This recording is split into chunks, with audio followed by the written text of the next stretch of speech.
Hey everybody, this is Ted DiBiase, the $1 Million Man, and if you want to get your money's worth, stay right here, because you're listening to Knockouts and 3 Counts. And remember, everybody's got a price for the $1 Million Man.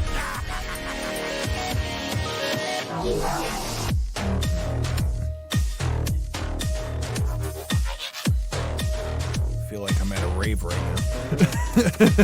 This is Don West here, and I'm telling you, Knockouts and 3 Counts is the podcast, baby. Make sure that's the one you check out, because, buddy, like me, they're the real deal, baby. Can you hear any of that? Yeah, we got all our drops playing through there, too. Oh. This is Jake the Snake Roberts. There's Just Jake. let you know, you need to listen to Knockouts and 3 Counts. Yeah, you can use the headphones. You'll still hear it.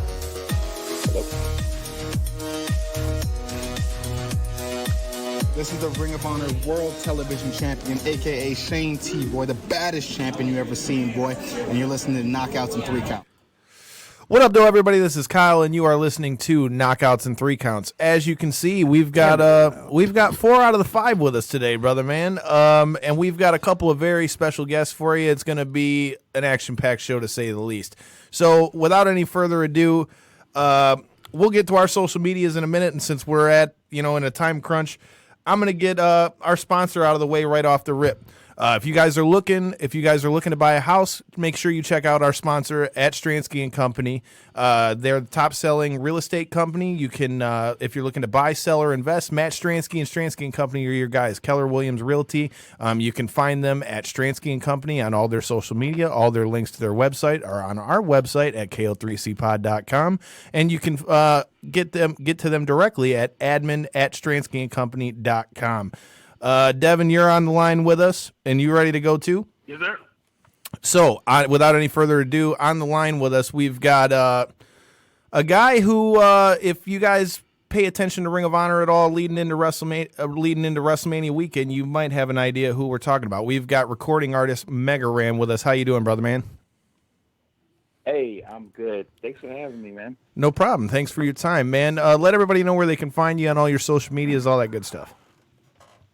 Well, I hang out at megaran.com. I do my merch at megaranmerch.com, and music and all the good stuff at megaranmusic.com.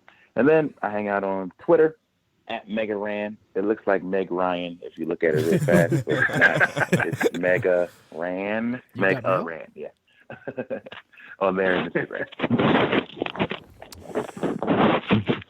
You good? Yeah. All right. Yeah, I mean, so let's jump right into it, man. So I was first introduced to you with the lead up to G1 Supercard at Madison Square Garden. You did your song "Go Into the Garden," and you had a little bit of a run-in with one Bully Ray. So first of all, tell me a little bit about that. Yeah. How the hell did that happen, and what was that like for you being such a lifelong fan? Oh man, it was insane. I don't know if you want me to keep it all the way kayfabe or, you say whatever the fuck tell you want, story. dog. We had a fun time, man. It was an honor to be a part of that, man. No pun intended. I got an email from ROH, and I'm from Philly, and ROH has a lot of their roots in Philadelphia as well. And I've been a fan for a long time. And they asked me if I'd be interested in writing a song for them, and I said absolutely. And so they said, our anniversary show is in Vegas, and I live in Phoenix. So they're like, you want to come up and play the song live? And I'm like, sure. I get there, and then they're like, all right, now you sit down with some creative, and we're going to talk about some creative stuff. And I was like, what? Creative stuff? Okay. And so they're like, hey, we're thinking you go out to do the song, and then you get interrupted, And I'm like, interrupted by who? And so they tell me it's going to be Bully Ray, and he comes in the room just as intimidating as you would imagine he is, but just turned out to be a real good dude, man, and he agreed to do a little business with me, and that was awesome just to be able to be in the ring with him, get pushed around a little bit, get bullied, and so after that, they were like, well, let's do it again. I mean, the song's called Go Into the Garden. You should play it at the Garden. And I'm like, well, technically, I'm already at the Garden, but okay. So that meant I get to go to Madison Square Garden. I get to perform. Like, this is dream come true stuff. So it was to the point where I wanted this so bad that I rearranged my entire tour schedule. I was in the UK up until 2 days before Mania weekend. And so I flew in from Glasgow to finish the rest of the tour, then flew back afterwards, and I still had a few more dates in London and other places. So it was insane what I did to get it done, but I had to. This is like a once-in-a-lifetime thing. Anybody would have done who's a wrestling fan. So I get there, and they're like, all right, you're going to come out and do the song, you're going to get interrupted again. And I'm like, well, we already did that. So this time, do I get to, like, I don't know, give him a low blow or something cool? And Bully was like, no, they're going to want me to kill you. Like, this is just what fans are going to want. Like, if you go out right now, like, they're going to want me to hurt you. Like, it's just what happens. He put a musical guest on in a ring. They're going to want them to get hurt. And I'm like, all right, that's fair. So I'm like, well, can I flip it and kind of turn heel? Can I, like, and Bully's like a little bit rigid on what I could and couldn't do. He's like, I can't put you through a table. We didn't sign a waiver. And I was like, man, I wanted to go through a table, but I wasn't, you know what I'm saying? Like, yo, put me through a table, man. Like, that's my dream. But he's like, I don't want to kill you, kid. And I'm like, all right, no problem. So yeah, man, I go out and do the song. I get interrupted. It turns into a big brouhaha. But before that, though, just hearing that entire crowd making noise, whether it's cheering or booing, like just hearing noise from at that level was something I had never experienced before in my life, man. That gave me a whole new respect for what those guys do in the ring, because like there's just so many people making noise and moving, and any little movement can throw you off your game, man. So it's like really, and I'm used to maybe trying to create a more intimate vibe with my music. Like, you lock in on a person or two and make them feel like it's just you and them. But in a giant building, you're supposed to play to the smallest corner of the stadium, So it was awesome. Like, it was an unbelievable moment to be able to be backstage. Like, everyone back there was super friendly and nice. It didn't quite go for me like I wanted it. I wanted a little bit of a comeuppance, but I didn't quite get that. I wound up getting booed out the building. So, but that was fun, man. I had a blast, dude, and I would do that again 25 times out of 25. Devin? Well, actually, you kind of touched on something that I wanted to ask. Whenever you have musical guests on any wrestling show, whether it's a WrestleMania, Ring of Honor, musical acts tend to get booed out of the building, man. So was there any hesitancy to do it, or did you just embrace it for what it was? I did not want to perform. I knew that was going to happen. And I thought that I would be, I was like, oh, let me keep my baby faceness, by not doing that. I'm like, I know wrestling. I've been watching it my whole life. I know the psychology. So running that back and comparing it, I had the opportunity to be in the ring for WWE a few years prior for their SmackDown rap battle with the New Day and the Usos. Now, being a part of that, Wale was the host. He was a great artist. And I remember during the preparation period for that, they originally wanted Wale to go in the ring and rap. And I think it was Big E who was like, no, that's not a good idea. And they're like, what do you mean? Like, you love Wale. And they didn't understand. It's like, don't you watch wrestling? Like, when a musician is in the ring, they want them to get beat up. Like, they're going to get booed. So it's not a good look to have them get booed. And so they talked them out of it. And I feel like there wasn't really someone at the ROH show to kind of talk them out of that. But, it is what it is. So maybe I didn't do a good enough job of convincing them of that. But yeah, I knew what was going to go down. I knew. And but still, getting a reaction from the crowd was still dope to me. So I didn't mind. So leading into the show, I was doing my research, doing my thing as a journalist, all that kind of good stuff. I was listening to some of your music leading into it, and like we talked about before we went on the air tonight, I notice a lot of your songs have a lot of wrestling connotation to them. Like, you've got a song called One Winged Angel, obviously Kenny Omega's finisher.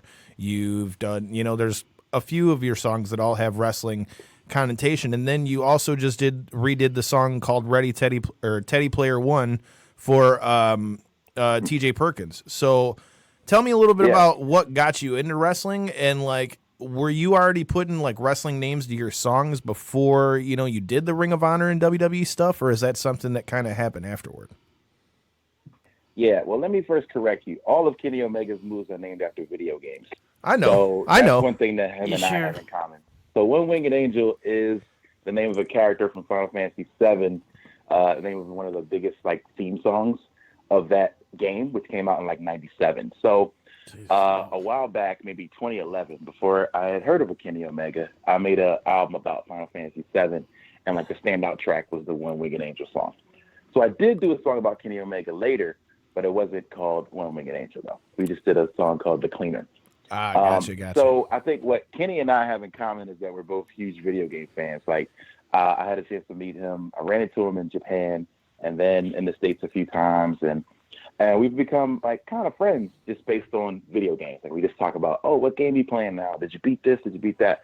So yeah, we both have that in common. So whereas his moves are named after video games, a lot of my songs are named after video games or wrestling moves because I'm a fan of it. So yeah, I was doing it beforehand. I made an album called Matt Mania, which was to show my love for games and wrestling, because there was an old video game called Matt Mania. And so I took a lot of my favorite themes, like we did the New Day's theme, we did like Goldberg's theme, Macho Man Randy Savage, and then added like raps to them. And we were debuting them weekly on What Culture. We were doing this fun Monday night thing called Monday Night Ran. Oh, and yeah, we were just putting out a new song every week. And that was really fun. And so that was where I really started to just took a little bit of courage, like being like, yo, you like wrestling, you do hip hop, why not put them together? So it took a few years of me making music to really get the guts to try that. And I was like, but it can't be corny though. You know what I mean? That's like my main thing. I'm like, I can do the thing that I love and talk about the stuff I love, but I just didn't want it to be corny. So once I finally figured out a way, so I made a song called New Day Raps, and it was just me talking about the New Day. And then the New Day heard it and loved it, and then we made a song for Kenny, and Kenny loved it, So it was just a matter of trying to find that balance of embracing the thing that you love, but also making some good art that, can stand the test of time and not be like called a gimmick or, something that's short-lived, So what got you actually into wrestling? Like, are you a new generation guy? Are you an attitude era guy? Ruthless aggression? What would be one of the things that got you interested in wrestling?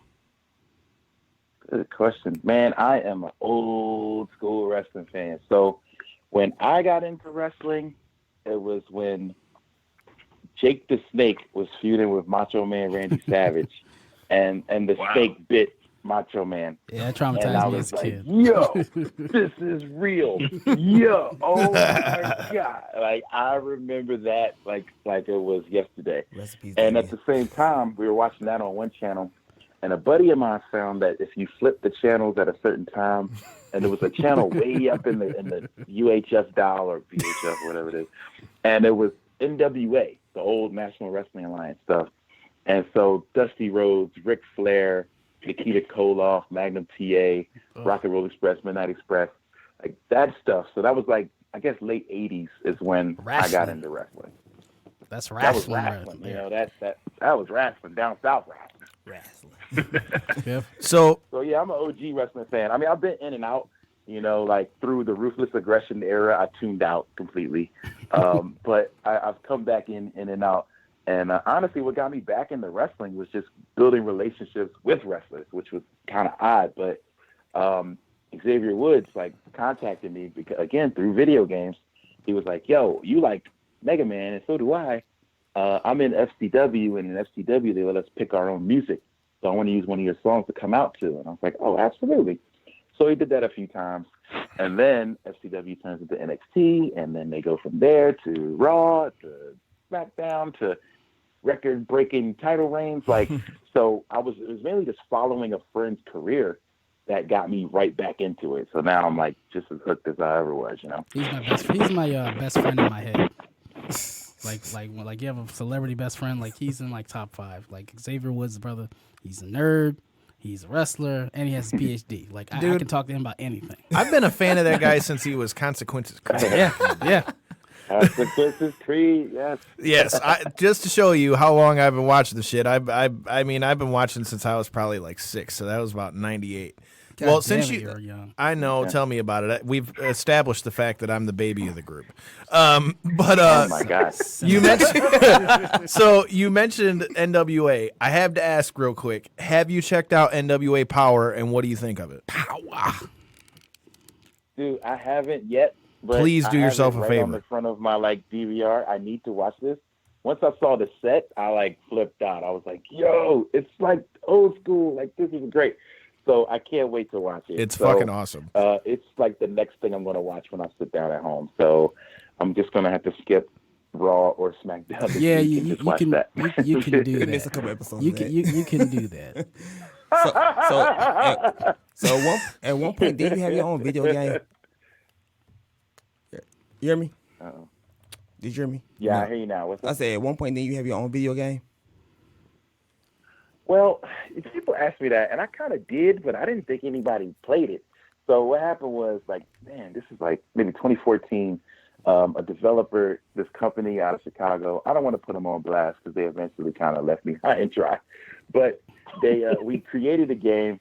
They liked it. We liked it. They put it online, and it was really fun and dope. And we were like, yo, let's get it on iPhone. Let's get it on Android. And they're like, okay. And the next thing you know, it was just gone. I went to the site, and it wasn't there. They stopped answering my emails, and it was kind of a wrap. And I'm like, yo, what happened? I really love this game. So I met a developer, a good friend of mine, who said he can find it and try to retrieve it. So hopefully the next few months I'm going to be working with him on that. He just needs a place to host it and set it up straight. So the Mega Ran game will be coming back very soon. What's the concept? Good question. Thank you. That's something I don't get to answer much. So thank you. Yeah, it's like a side scroller, plays like a Super Mario or a Mega Man, but you pick up books to power up. Because I used to be a teacher, so you get books, and then you get the Art of War, and Art of War gives you a better gun or something. So it's a lot of fun. It's like role playing elements, but it plays a lot like old school Mega Man and other platformers. A lot of challenge to it. So. And the soundtrack is fire. So Soundtrack technically, is it's still out there. educational. Basically, read the Rainbow. That's called reading Rainbow on steroids. I mean, shit. Could you imagine old boy running around with an AK like, ah! Yo, reading Rambo. How about that? Hey, there you go. See, I knew there was a reason they had you do music. Y'all heard the trademark got done on this show. So let's talk about that a little bit, man. Obviously, recently everybody's been seeing, you redid the song for TJP. Tell me a little bit. Tell me a little bit about that and how that came to be, and also shout out to him because I know he saw all of our promo leading into it. Just give us a little bit of a background on how that worked and shout out, man. Yeah, shout out to TJP. Good friend of mine. Since he started off, I've been following him, and I just love this story. Just he started so young in the game, and then to go from being a mass wrestler onto the Cruiserweight Classic and all kinds of cool stuff. So I just started watching his stuff, and then when he debuted on Raw, and he had the video game sound and theme music, I just flipped out. I was like, yo, that sounds like Dr. Wile's theme, which is a Mega Man track. Right. And I was like, holy crap. And the night I heard it, I got tagged in it 100 times. People were like, yo, Mega Man, have you heard this? Oh my God. And so I got tagged in it so much that when they finally put the theme up on YouTube, I was like, oh, I'm going to rap to this. I'm going to just try something. And so I did this freestyle, and then I tagged him in it, and he loved it. And he DM'd me dude, this is so great. I'm going to try to push to get you on the real version of the song, as I come out. Of course, that didn't work out, but thanks, Vince. But yeah, man, we just started meeting up. I wish it would have, but through that, I met the CFOs who do the music, and they were like, "Yo, we're big gamers too," and I'm like, "What?" So it just everyone through the love of video games. Everybody that I'm friends with is usually through hip hop or video games, and now pro wrestling. So that's pretty dope. All my friends are into what I'm into, So we. I asked him, I said, dude, like, whenever you need new music, like, you got to let me know.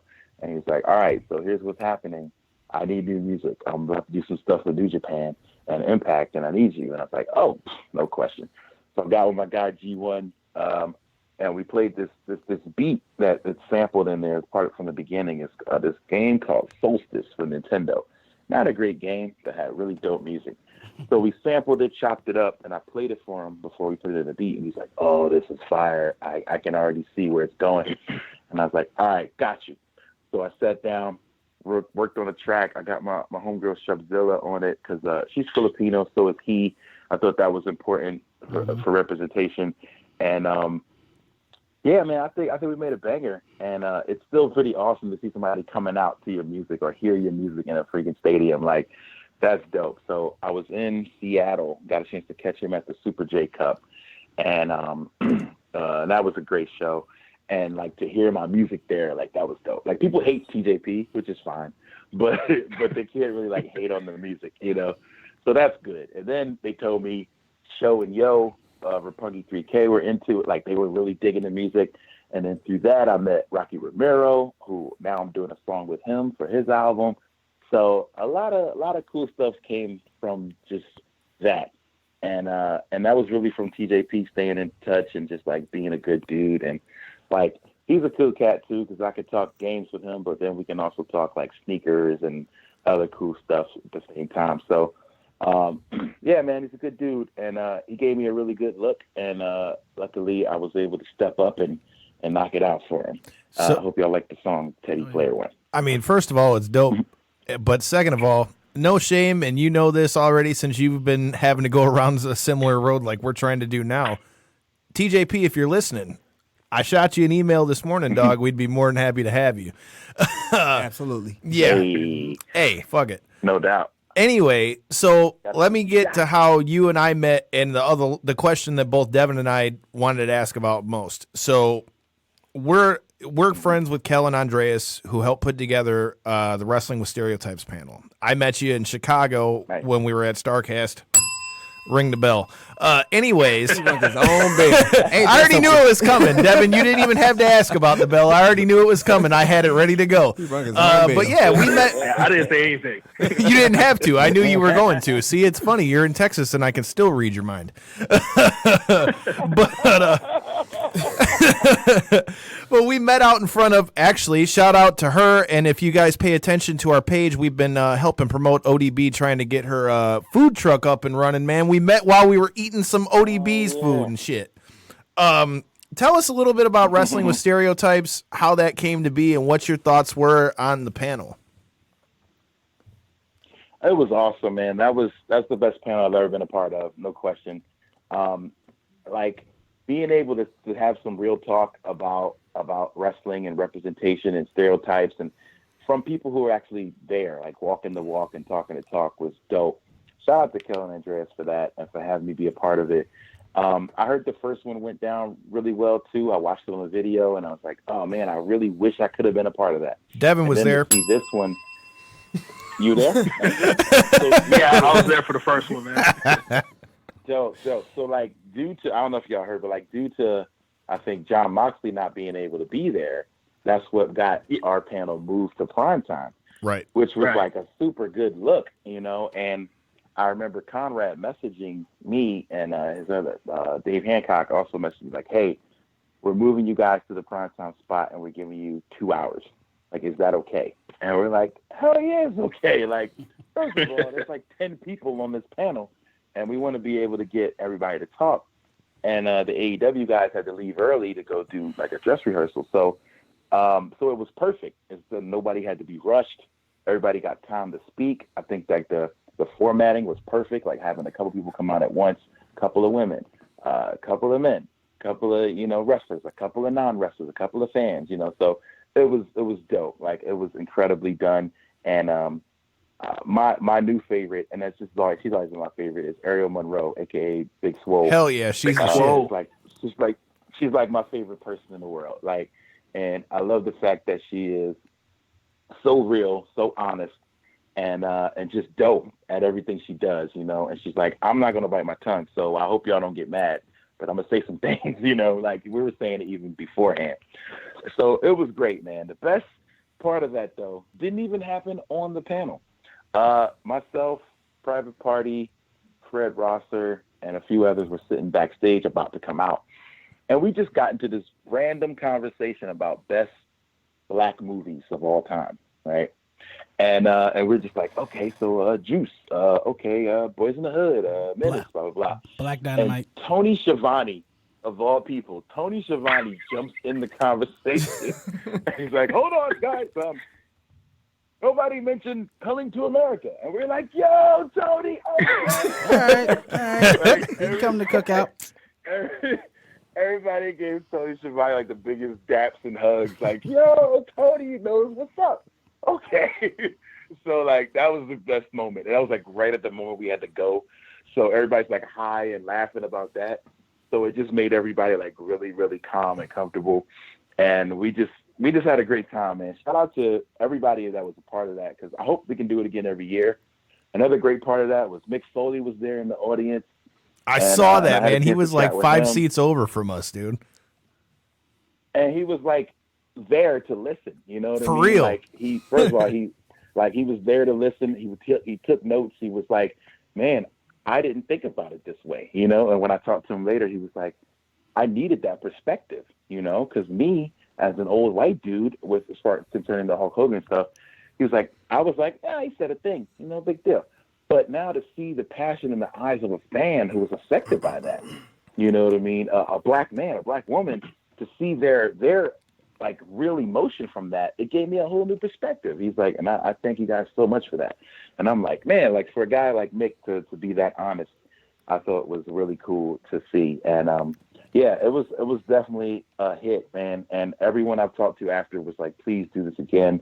We need to do it at every StarCast. It needs to be everywhere, because there's a conversation that needs to be had. Mm-hmm. It's like kind of the elephant in the room when it comes to wrestling. We never talk about it. It's like the unseen thing. It's like, that black wrestlers have to look a certain way and do a certain thing, or Mexican wrestlers have to do a certain thing, and it's just been there. Like we haven't like cracked it. And I think that we're finally in the point where we can have some real talk about it. So yeah, that was a dope time. Yeah, Kofi needs his rematch too. And the best black movie of all time is Into the Dragon. Bruh. Hey, that's a good segue. That's a good segue. Very good segue. I'm sorry, The Last Dragon.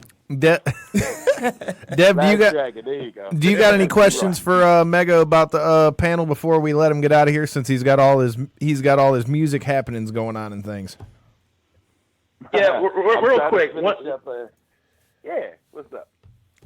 No, one thing I had to say is you had the best moment of the whole panel. I don't know if you know what I'm talking about, but when it comes crashing down and it hurts inside. Boo.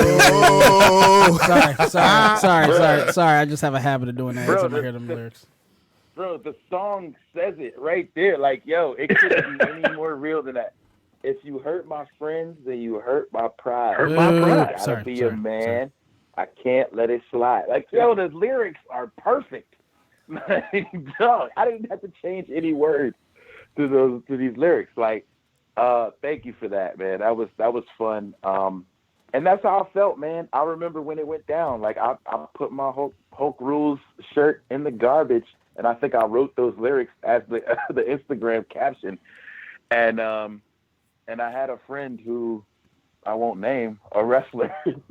Put him on blast. Put him on blast. DM and be like, yo, that was perfect. Oh my God, you nailed my thoughts exactly. You know what I'm saying? So like, I'm like, oh, it's in the song. Like, I didn't make that up. Yeah, fuck Hulk Hogan though. All right, so before I let you go, you can get in on this too. So we've got a couple segments on the show, one of which is locker room etiquette, the other one is fan etiquette. So for you, is there anything at these shows that some of these fans be doing that crosses a line for you, or anything that's like a pet peeve for you? Or are you just all no holds barred? God. Play that song again. It's all of it. I think fans should not be allowed in buildings anymore. No. The what chant is super annoying. Yeah. Disrespectful at this point. It's Also, disrespectful. they've stopped it for a while, but the beach balls thing, like I walked out of a building because of that. It was a Raw after SummerSlam. Man, shout to I thought you were going gonna to say Mania because I was like, I know which one he's talking about.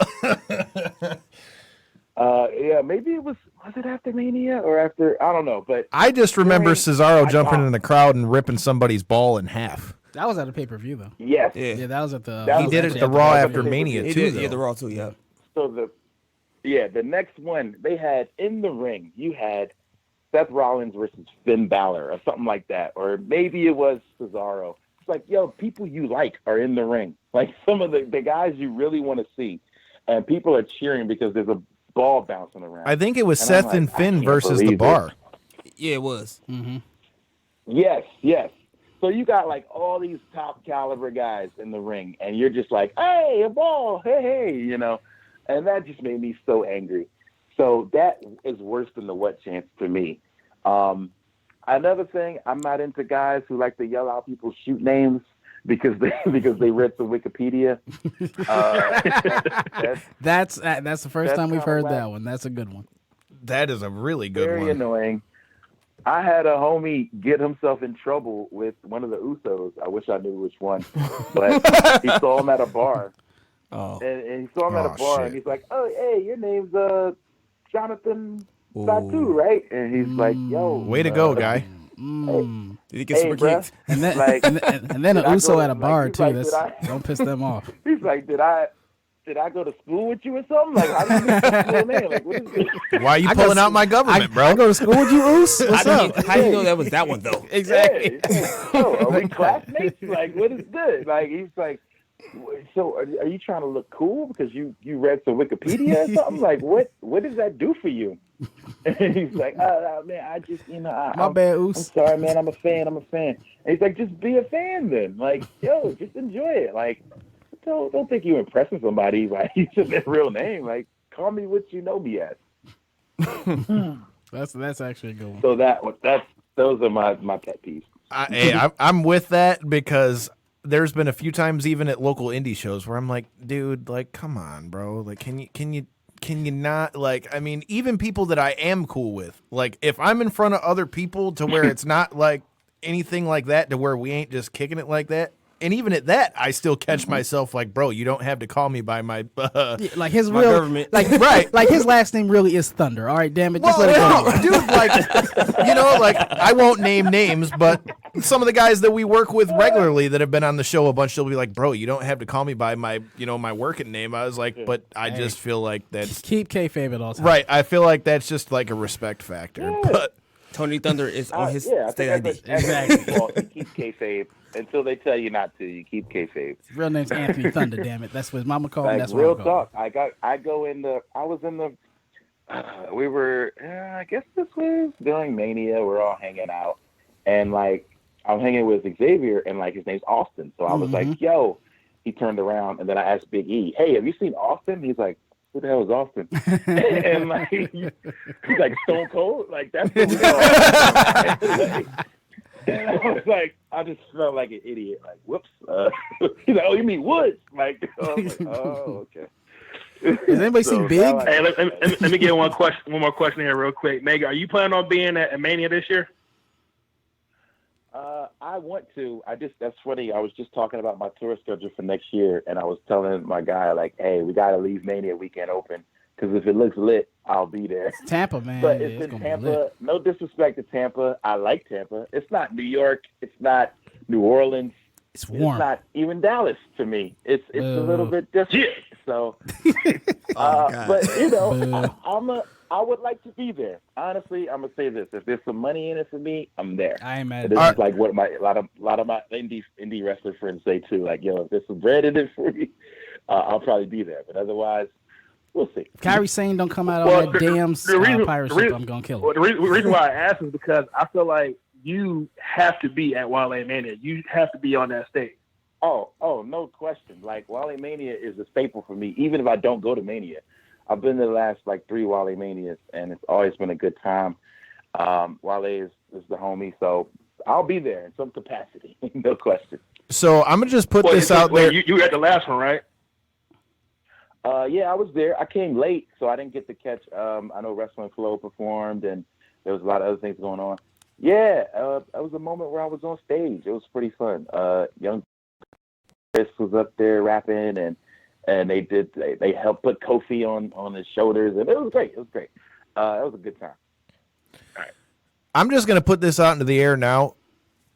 Oh God. As it sits, Devin and I are supposed to be in Tampa. So if we're in Tampa, we got to meet up for some beer. Absolutely. Please let me know the moment you make those plans, because I'm down. I'll be in Tampa a little bit before that. I don't know if any of your listeners are there, but I will be touring. That's the definite thing I wanted to plug. Go ahead. I'll be on a tour with my friend Alfred Banks and Mickey Fax. We're coming through most of the East Coast. We're doing Boston, Brooklyn, Philly, Baltimore, Richmond, Chapel Hill, Atlanta, Fort Myers, Orlando, Tampa, Jackson, Miss, and New Orleans. No Michigan. No Detroit. No What Michigan. the fuck, bro? No Michigan. Hold on. Any of y'all cities? You I didn't hear Dallas in there anywhere. Think you would get Dallas? What in about there? Detroit? The real D. Oh, dude, I'll be in Detroit next week. UMaCon, I'll be there. Oh shit. Bro, if you're in Detroit, if you're in Detroit and we don't link up, especially because you got my number, man, I'm gonna be hurt. He's gonna cry. I did not realize you were in Detroit. Oh, that's a must. Please come through. You are my guest of honor. So when's the show? UMaCon the 2nd. The show is Saturday night, November 2nd? November 2nd, yeah. Well, then, if you're saying we got an open invite, then Knockouts and 3 Counts will be there. I will definitely be texting you ahead of time to get that going. But before we let you get out of here, I'm looking forward to it. Us too, man. Hot damn it! Thank you for coming on the show. Really appreciate it. We appreciate the time, man. If you got anything else you want to plug or get out there, let everybody know your social media again one more time before you get out of here. And like I said, if you're going to be out here next Saturday, or not next, it would be next Saturday. Yeah. Next Saturday, I will text you a few days ahead of time, and we definitely will link up. Absolutely. Let's hang out. Let's get some conies or something. Shit, I can show you a couple spots. Lafayette. I was about to say Lafayette was right where I was going. Doolies. Hey. What? Doolies. There it is. It's If I a can close get a coney third, up but there, it's same Lafayette, place, then we're there. American, then it's Dooley. Right. Close third. Okay. Coney and a beer, and that's all I need. Grandies. All right, thanks a lot, man. We really So, appreciate yeah, it. I'm at. Thank you guys again. Just add me on socials at Megaran, not Meg Ryan. And yeah, I'll see you guys anywhere on the road. Peace. Well, that was pretty cool. And as I mentioned at the beginning of the show, we've also got a guest who happens to be in studio with us. I'm so excited about If this you guys have been paying attention to our social media, and if you've been paying attention in the last couple days, he cut a little bit of a promo to let y'all motherfuckers know he was coming. In studio with us ahead of BCWA Nightmare on... Don't you even say his name. Let him say his name. I have no problem. I was getting it. So before BCWA Nightmare on 4th Street, before he goes for the BCWA title against Orlando Christopher, we've got the Frogan. Come on, Randy, damn it. Good job, guys. Fucking A. Good job, man. Let's try that again. one job. We've got the Frogan. That's right. And Tony Thunder. Holy shit. Now we've got all 5 on the fucking phone. Okay, cool. Frogun's like, it's a fucking party The now, more man. the merrier. Let's do it. So, if you guys listen to our live podcast that we've done from BCWA, you've heard this guy on the show with us a little bit, but in short form. So here we go. We're going to get into it a little bit. We've got the Frogun with us. How you doing, brother, man? I'm all right, man. I'm feeling good. I had my coffee on my way here, so I'm all jazzed up. Oh, yeah. I'm all jazzed up.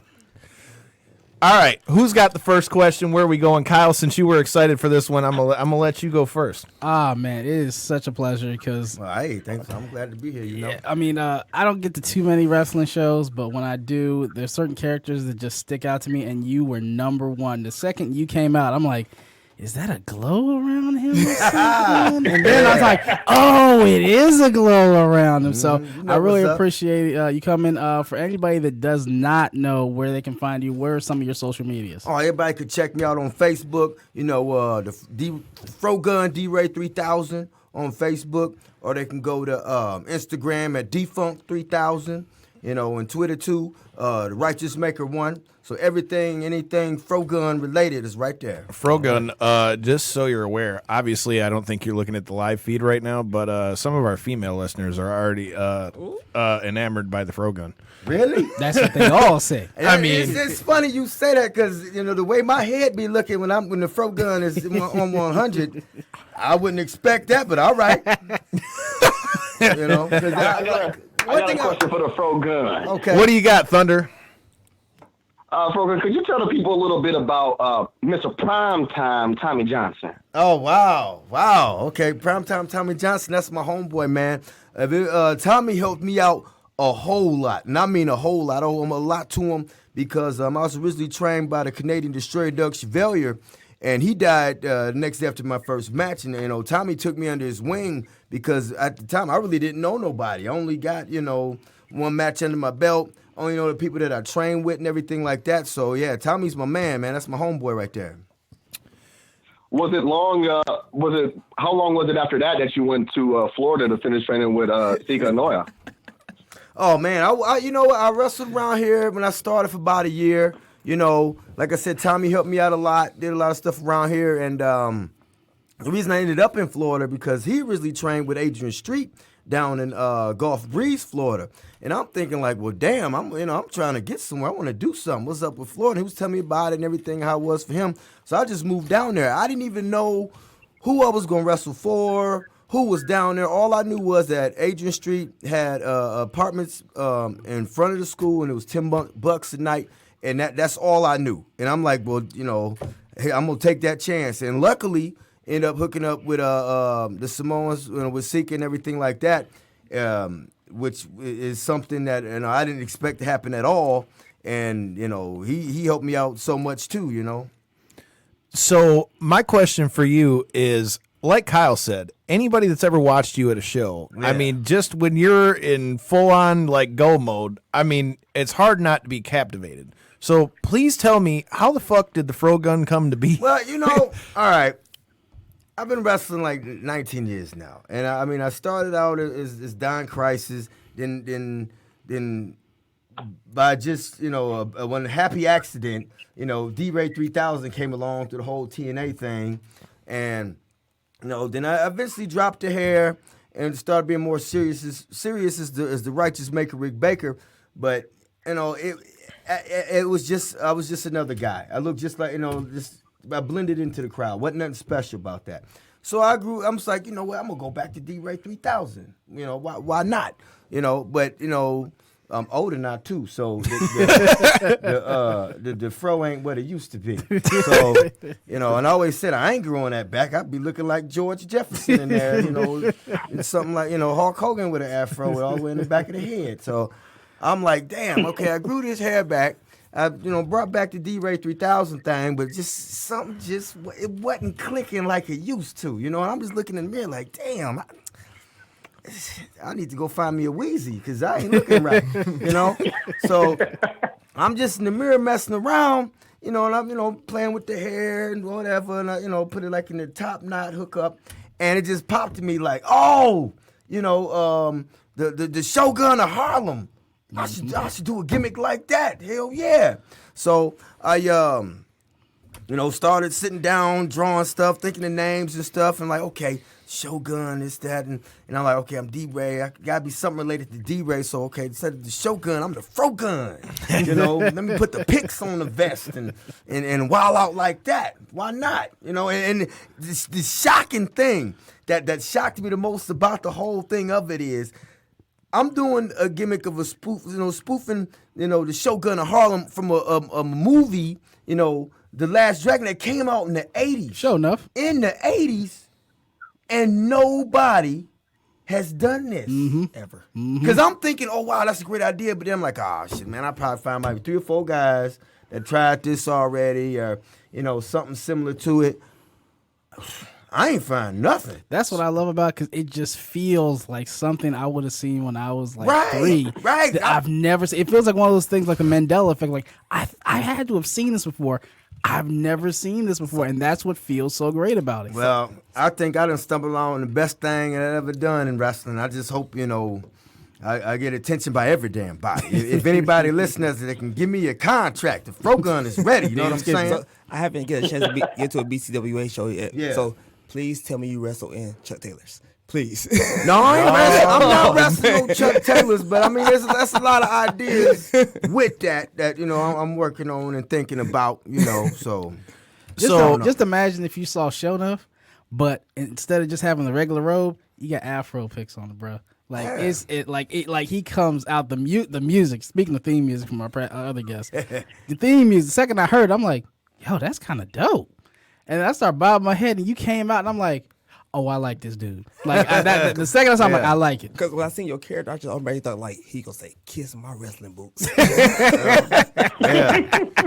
I done a little bit of something like that, but more of that's in the works. More of that's in the works. And let me tell you, dude, like I told you this when we were talking about you coming on the show. Like just the promo that you cut to come on the show was getting plenty of looks because let me tell you, the motherfuckers I work with and the people that watch the show regularly, they're like, "Who the fuck is this guy?" Including that's the reaction I want, right, man. and including our first guest, Megaran. Like as soon as you sent me that promo video, I said, "Bro," you got to check this shit out. Yeah. So I sent him the video, and I was like, "Yo, this is the other guy that's coming on the show." When you come on, and he goes, all he replied with was, "That's awesome." Cool. That's it. Hell period. Yeah. So let me tell you, the shit you're doing is working. I'm glad it is. Finally something. Because one thing I'll say is, I mean, I ain't afraid to think outside the box. I'm not afraid to try different things. I done had gimmicks that ain't work. I mean, I'll tell you about one gimmick that really taught me that a good idea ain't always a good idea. So before I started doing the Righteous Maker gimmick, and I dropped the hair and everything. I'm like, damn, I gotta what's something else I could do that could get out there. And I started thinking like selling gimmicks and something that the kids would like. And I'm like, what's something that I really ain't seen nobody do? Like, okay, you done had like animals and the tiger this, the this and that. So I'm thinking, hell, I'm gonna put on a tail. Yeah, that's what I'm gonna do. I'm gonna call myself Iron Monkey. Yeah, that's what I'm gonna do. Sounds like an energy drink. Yeah, it could be. Why not? But I mean, but I didn't wear no mask with it or nothing. So I mean, maybe that was what kind of and it was kind of when I would have hit up promoters, it was like just too far left for them. A lot of them, it was only like a few people that got it and stuff like that. But I was thinking on more like I could sell all kinds of stuff to kids, t-shirts, toys, all that, little tails, all that kind of stuff like that. He was a saying. Yeah, that's what I thought. Okay. Yeah, and I cut the tail off. But right, seen the moon. Yeah. But that really ain't, worked too well. So, back to the drawing board. But now the FRO gun, I'm sticking with that all the way. I could see the FRO gun on NXT or something or Impact. Man, I want the FRO gun on every damn thing. You know what I'm saying? I want to be on the cereal boxes too. They got a damn shirt of Bailey for hugging. I could see one with the FRO gun with a pick on it. Okay, let's do it. So we're talking about the things that didn't work. One thing that did work for you, you were in the early days of TNA. Yeah. Tell us a little bit about that. How the hell did that come to be? And were you was the FRO gun in full effect back then? Well, that was many, many moons ago, man. I started with TNA when they was still in Nashville doing the weekly pay-per-view. Right. That Ron Killings back in the Asylum? Yeah, Ron Killings back in the Asylum in Nashville and all of that. Like I said, that was one big happy accident. All right. At that time, I had maybe 4 years under my belt wrestling, right? And, I ended up moving back here from Pennsylvania, and, excuse me. Dude, like a lot of the people I met, you get contacts here and there. And so, when I moved back here, the only people that I knew were still, running, wrestling promotions and schools and stuff was Scott D'Amore in Canada. So I'll go over there and train and stuff because I know the people I knew. And him and Chris Sabin had just got in the door, with TNA. So I'm like, okay, I'm gonna build up enough courage. I'm just gonna flat out ask him straight up, like, who do I need to, speak to? So I went up there and I asked him if I could talk to him for a quick minute. and put him to the side, and he was cool about it. And I said, hey Scott, I just would like to know, who would I need to talk to, as far as TNA, as far as getting looked at all, if anything. He just gave me a name, Bill Behrens. I'm like, okay, cool, that's all. He didn't say anything else. He just gave me a name. Already had his contact, through other people I met, Cliff Compton. He was one of the in WWE's the Deuce and Domino. I was going to say, I've heard that name before. Yeah, he wrestles Cliff Compton. What's up, Cliff, if you listening? Thank you for that, But I got a quick question right quick. Yeah. With Saturday coming up and you going against the BCWA champion Orlando Christopher, you've been a champion yourself. I just know if there's anything that you've been preparing for against Orlando specifically. And speaking of the titles you've held, how did it feel being the Ethiopian heavyweight champion? Ha! Boy, that was a short-lived run, wasn't it? Yeah, I got the sense beat back into me after that one. I knew how to speak English again and all of that, and wear clothes. Damn. What the hell? Tony's explain that one. You're talking about left field. Here comes Tony out of left field. Okay, shit. explain that one. What about that one match you had back in 3,000 years ago? Well, the thing about that one, that took me for a loop, because I got contacted like the week before by Bill Behrens, and Simon Dean, Nova, when he was wrestling for WWE, and they hit me up talking about, hey, we want you to, might have something for you on SmackDown with MVP. I'm like, okay, cool, yeah, hell yeah. And, that's all they told me. So I get to the building, I'm all geeked up, talking to, all my friends and stuff, hey, what's up, how you been, this, that, the other. I start getting ready, I'm putting on my stuff, and then some dude comes up, D-Ray, we need you to wardrobe. I'm like, wardrobe? I'm like, all right. So I follow this guy over to this corner where they got cabinets, all kind of stuff, and they had this dude they called him Mr. Magic. They used to work for WWE. They did all their gimmicks and stuff like that. So I walk over there. Zahadi? Mr. Magic? Yeah. I thought that was who it was. Did you say, is he a hottie? No, I said that's Mr. what I Zahadi. thought. That's what I thought he said, too. No, Zahadi. I thought that's who it is. Thrown for all kinds of No. That's what I Ain't none of that shit. Ain't none of that We shit. looked at each other like, No, I Like, am said I learning Zahadi something? because I've heard him before. Yeah. He's a cool old dude. So I walk over there, and he's like, yeah, we're going to get you all dirtied up and everything. I'm like, what? Then I look over to my left, and, they got Kane and Balls Mahoney just laughing. They looking at me, and they actually making the little beads and stuff. I didn't know what the hell they was doing, And I was like, oh, yeah, you're going to be the African champion, all this and that, and here's your loincloth and all that. I'm just oh, damn. I didn't expect that at all, but I'm like, all right, And then we get to the curtain, they're like, oh, yeah, here's the spear. Oh, okay. Oh, shit. I didn't even know I had a name until I seen it like a couple weeks later, because I didn't even bother watching it when it came on TV. He was like, I don't even want to relive this shit. Yeah. So I eventually seen it. I'm like, wow, I had a name too. I didn't even know that. They didn't even tell me that I had a name or nothing. They just say, okay, here you go. Now go out there. gotta love the ruthless go out there, aggression take there. this ass whooping. All right. So that was that. That was the one and only appearance of the Ethiopian champion, Vico Batamango.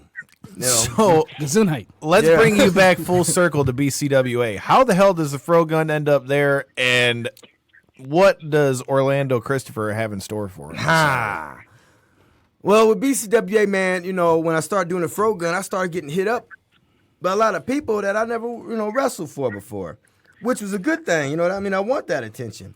And I've heard of the, BCWA and everything like that, and I know a lot of the guys over there. So I'm like, okay, sure. So I started talking to the promoter, and we worked it out, and I started, wrestling for him and everything. And it just, people was digging it. People was loving the FRO gun and everything like that. And next thing you know, now I'm in the title picture. Now I finally get that shot for the BCWA championship with Orlando Christopher. Now I've known Orlando Christopher basically since he started. I've known him for a long, long time. And I've only wrestled him once before, years ago, So it'll be interesting to see what happens this Saturday. So if and I ain't just gonna, if you win, I'm gonna need that interview. Okay. You got it, man. You guys, knockouts and 3 counts, they got it. First interview. That's what I'm talking about. So Devin, I know you've got plenty of questions for our guests, so I'll let you go next. What's up, Dev? What's happening, man? Yeah. Well, actually, What? I missed it. I didn't know Devin was on the phone. Y'all tripping. yeah, I've just been here chilling, just waiting my turn, man. Oh, okay. I You gotta see him, but he got a Kango on. Huh. And taco meat on. But the hell was that? I couldn't help it, dog. I knew he was going to go to the taco meat. well, my question, you kind of touched on it. I thought the pizza came to the door. Pizza man just got there. I don't know what that was. What they do when they deliver the food? You kind of touched on it about the Ethiopian Championship. Yeah. Gimmick that you did for like one shot, and we were just talking to Mega Ran before about his being on the panel at StarCast about wrestling with stereotypes. Yeah. So after you saw what your character was, after you saw the wardrobe they had for you, how did that make you feel, man? It's like knowing that they got you out there holding a spear and basically playing a stereotypical African character. Well, it all happened so quick. I really ain't had time to react to that because I'm like, oh, damn. Okay, 20 minutes later, it's over with, So, I mean, like, okay, what just happened here? But it's funny. You ask that because a lot of guys, that I knew up in WWE at the time, they just shaking their head like, damn, I don't even know, man. You ain't even got a deal here, and they already don't like you. Look what they got you doing, But I'm just thinking, like, I'm going to go with the flow and hopefully this turn into something. So I ain't had no complaints on it. I wasn't mad about it. I mean, I understand how TV and stuff like that work. And like I said before, I think outside the box. I don't mind doing crazy stuff like that. I didn't get offended or nothing by it. I mean, you couldn't see no, little Korean guy running. He couldn't be the Ethiopian champion. That wouldn't have made no sense. At least that continuity. You know what I'm saying? So I was like, all right. I mean, I was probably like the most overweight Ethiopian. I don't know, but hey, it wasn't my idea. But I'm like, all right, let's roll with it. So, okay. No, Kev. So, what made you get into wrestling completely? Right? Oh man, Good question. When I was a kid, my older cousins, they would watch wrestling. They be practicing moves on me. I didn't know what the hell was going on. I'm thinking they just coming up with this at the top of their head. They put me in a doomsday device and all this. I'm like, what is? And next thing you know, we watching, WWF, superstars and things like that. And I liked it. It was cool because I wanted to be like my older cousins and stuff like that. I wasn't like a huge fan of it, because it'd be times where I start complaining like, can we watch cartoons? Can we do something else? But I liked it because they liked it, so I knew what was going on. I would call myself a casual fan at the time. But when I was 9 years old, my stepfather was like, hey, I got tickets to, the WWF, at the Palace. And I'm like, oh, okay, something to do. After that, I was in love, man. After going to Wrestling Live the first time, that's all I thought about. When I was there, it's like, okay, this is what I want to do. Who was it that you saw that did it for you? Well, I wasn't like a huge fan of just one person. It was guys that I always looked up to, but just the whole, the whole production of it all, the hoopla of it all, pyro, the presentation. They didn't even have no pyro back then, but the whole, the production of everything was what set me off. Loud screaming for the whole presentation. Kind of like when you watch like the World Series or the NBA Finals, the Super Bowl. It's people that watch that are casual fans, but they're gonna watch the championship games because of how big it is. The spectacle of it all. That's what got me. Has a different feel. Right, the spectacle of it all. That's what got me hooked. And but of course it was guys I looked up to because once I seen all that and just started looking at all these guys, because that was like when the Ultimate Warrior, the Macho King, Sergeant Slaughter, I became like a diehard wrestling fan. That's all I cared about, like in '91, know. So, but I mean, and I hate it. I despise. I could not stand the Macho King when I was a kid. It's that's funny. his all-time favorite. I love Macho Man, but the Macho King I hate it. But it's funny. I despise it. I couldn't stand it, but I loved me some Mr. Perfect. It was weird. It was weird like that's my guy. You know, Mr. Perfect was the shit, guy man. Yeah, it was weird like that. But greatest gimmick ever.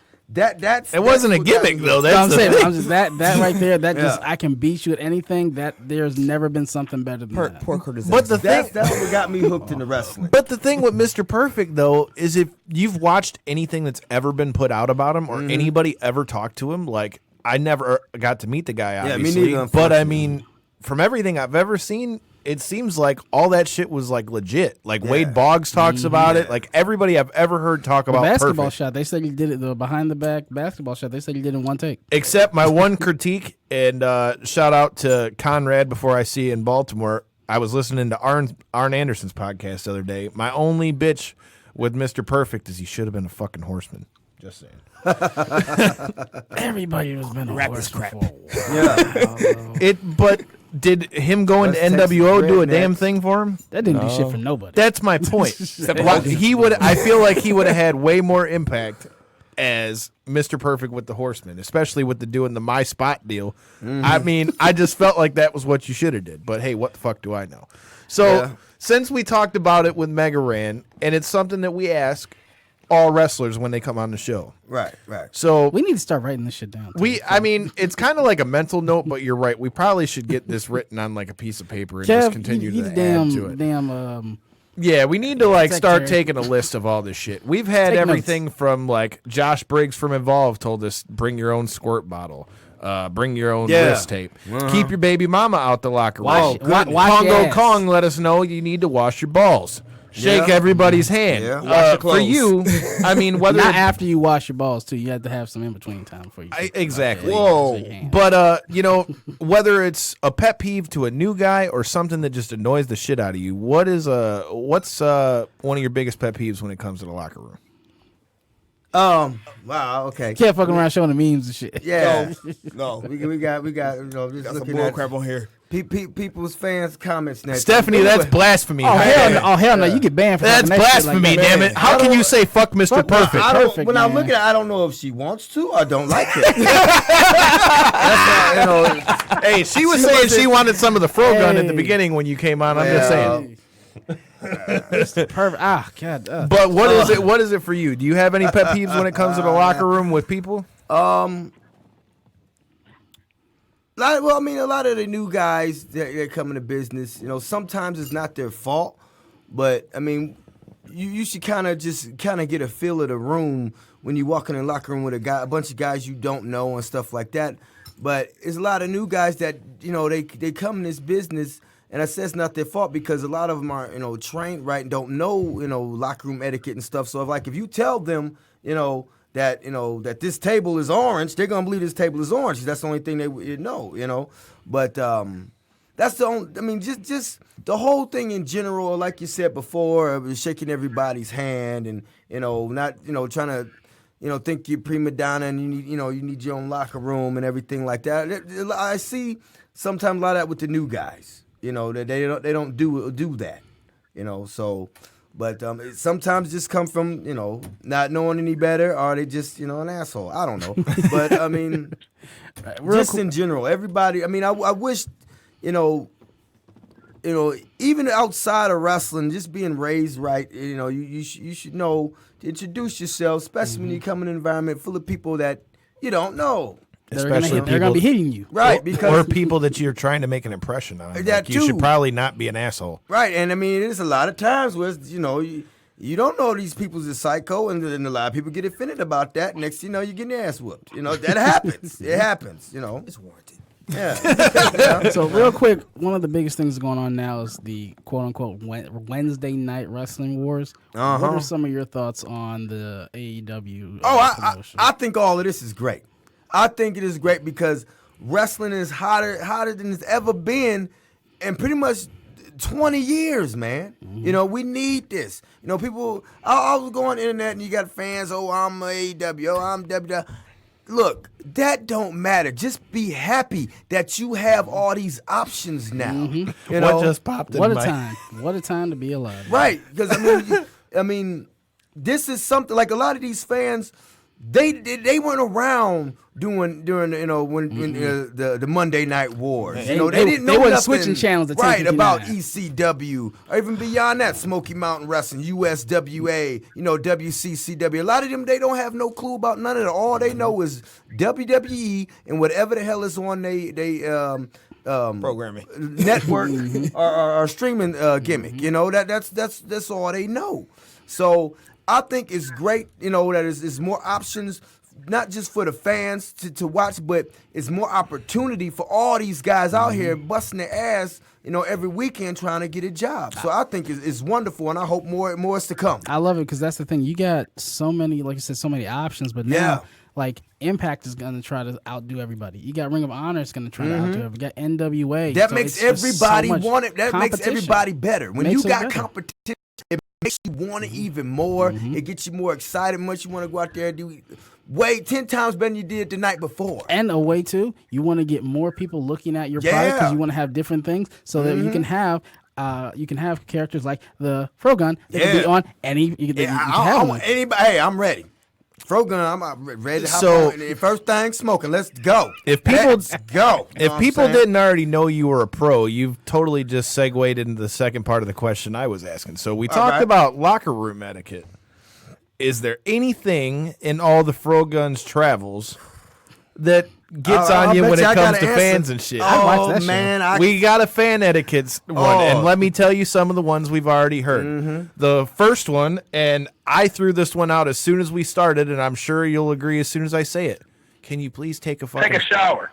Yes. Yes. Oh, Thank you. man, That's number one. Yes. Number two, like we said, don't be throwing people's real names out and mind people's personal fucking space. The Sasha Banks rule. Right. So what about you? Is there anything in all the FRO Guns travels that really grinds your fucking gears? Many. I got one that was kind of recent, Like I said, a lot of fans, they don't know how wrestling used to be.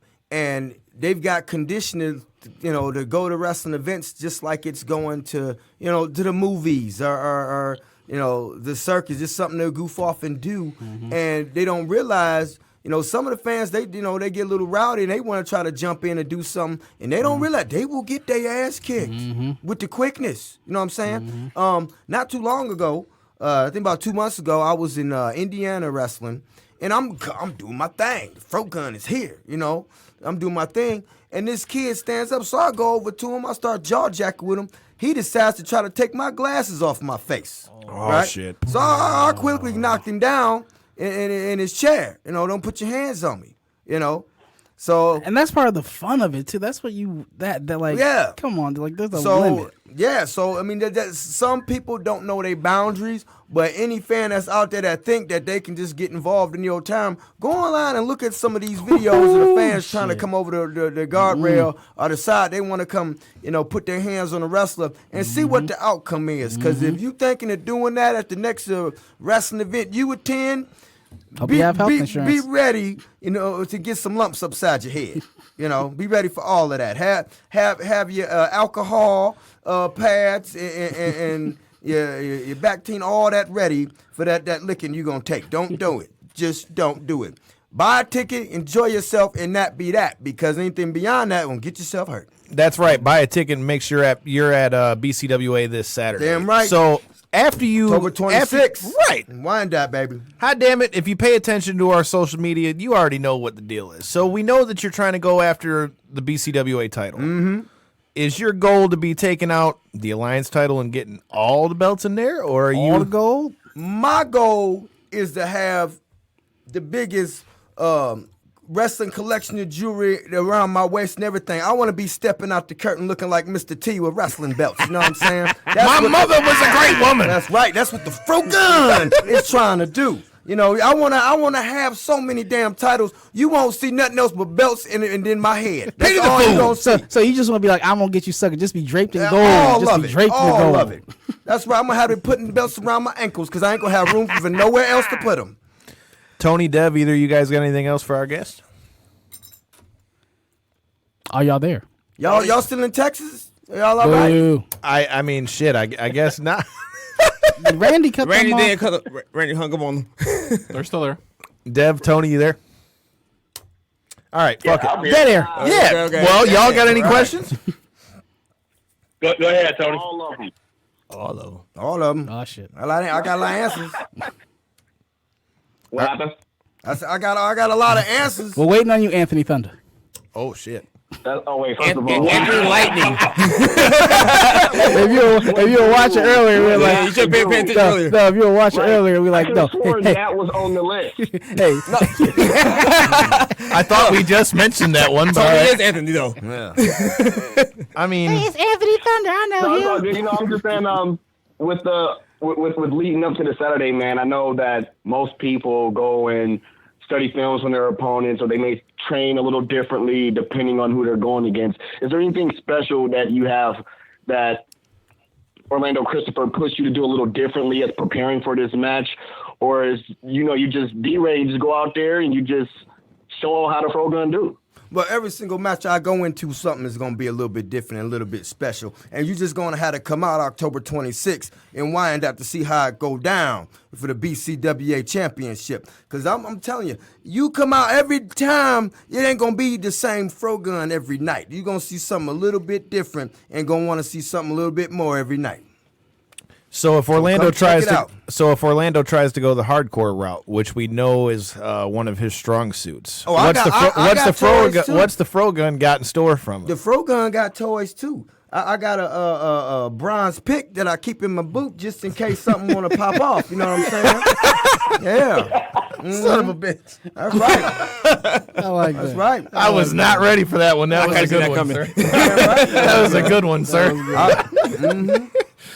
So you heard the man, BCWA this Saturday, Nightmare on 4th Street. If you got any last words for your opponent, let him know you can catch him right in the camera. That's right. October 26th, BCWA and Wyandotte is going down. I've been training real hard for this match, and it's finally come to this where the FRO gun gets his title shot. And I ain't going to be in there playing no games. This is serious business. So everybody that know how the FRO gun get down, come check it out. All the FRO Gunnites, come check it out. Because this Saturday, the FRO gun is going to do the damn thing. I think that sums it up. Dev, you got anything else for our guest? Well, yeah, you mentioned that you've been training for this match, man. I've been training Tell me how hard. the training video came. Oh, man. Oh, my God. The music that would be playing Dude, in that was one. dude, there's the video that he put it up for. That's awesome. It's beautiful. All right, well, beautiful. as you can tell, the FRO gun is all 80s. That's, what I'm saying, though. The whole hookup, every promo I cut. Hold on. So, Collison, that was a time when... No, I'm fucking with you. We've established the fact that I'm the baby of the group, but go ahead. Everything I do ends up on some kind of old school VHS, some kind of way. You know what I mean? So, anyways, I had, the song, that's an old Rick James song, And I listen to it all the time, like, damn, that's perfect to do some training to or something like that. But I'm just waiting for the right moment. And for this Saturday, October 26th, and Wyandotte BCWA, the FRO gun against Orlando Christopher happened to be the right moment. So you know what? I had to go do some training. I had to go run 20 miles, you know what I'm saying? I had to do 1 million pull-ups on a broomstick, because the FRO gun ain't playing. I've been training hard, and this Saturday I'm taking it. I'm going to get some more gold. That's right. Some more wrestling jewelry. Kev, That's you what I got like any? to call it. I like that. He got him. Kev, More wrestling jewelry. He got Kev. Yeah. Kev's done for. I need that shit on a shirt. Wrestling jewelry. I want it all. Gold. You heard silver, it here first. Platinum, wood. I don't give a damn. So, anytime so can I expect a match between you and Tony Thunder? Oh, shit. Tony? The challenge has been laid down, sir. I want to hear what Tony got to say about that first. He said you a hoe. Hey. Well, Well, the FRO gun's been called many things. I would just say, I'm gonna put it like this. Tony Thunder ain't never back down from no challenge, and if it comes to me having to find my glow in order to take out who the man, then that's what I'm gonna do. Okay, well, hey, where you at, Tony Thunder? We'll make it happen. We'll make it happen for sure. Blackwell, if if you haven't figured it out yet, we are already pretty much helping you book your shows as it is. I mean, after the Fro Gun wins the big gold belt this weekend, I think we might have just booked another match for you. We might have hot-shotted Tony Thunder, but, we got to help our own. Hey, the people I love me some wrestling jewelry. People want him in the title match. We got to put him in the And I title want it match. all. I mean, if the people want it, you got to give the people what they want. So if you want to see that, you should let Mike Blackwell know what's up. I think with that said, I think we've pretty much covered all the bases when it comes to the Fro Gun. We're going to be in the building this Saturday at the Copeland Center, Wyandotte, Michigan, BCWA, Nightmare on 4th Street. You need to be there too. Tony Thunder's going to be there. We're going to be there. That's me. It's going to be on and popping, bro. If you're listening to us, make sure you follow the show at all our social medias. Fro Gun, let them know where they can find you real quick. But they can find me on Facebook and the Fro Run D-Ray 3000.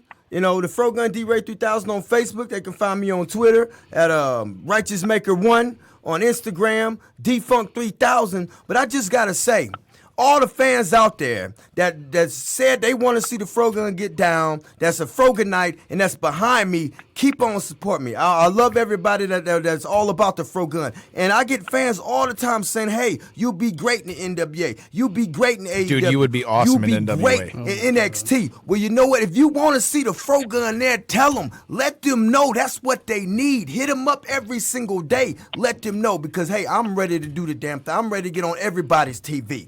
Everybody's cell phone, computer, whatever you got, wristwatch. I don't give a damn. On The their Fro VHS Gun tape. wants to be on everything. On their VHS tape. Because that's how the Fro Gun get down. Dev, Tony, throw out your social medias before we get out of here. Yo, I'm D Tony Thunder on Twitter. I'm Tony Thunder on Facebook. I'm Tony Thunder in your mom's basement. I'm Tony Thunder's everywhere.